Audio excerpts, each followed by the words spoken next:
കടലിനാഴം പോലെ അളവില്ലാതൊരു സ്നേഹം അമ്മേ നിൻ സ്നേഹം. നൊന്തു കരഞ്ഞു വിളിച്ചാൽ കണ്ണിമ ചിമ്മും മുൻപേ വരണേ നീ അരികിൽ.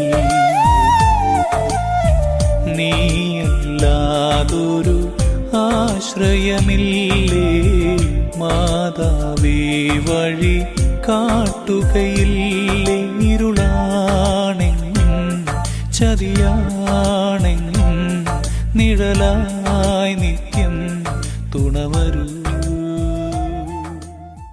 ദൈവമാതാവിൻ്റെ വിമല ഹൃദയത്തോടുള്ള പ്രതിഷ്ഠ. ഈ പ്രാർത്ഥന ദിവസവും ചൊല്ലുന്ന പക്ഷം അപകടങ്ങളിൽ നിന്നും മരിയ സംരക്ഷണം ലഭിക്കുന്നതാണ്. ഏറ്റവും നിർമ്മലവും നിത്യകന്യകയുമായ പരിശുദ്ധ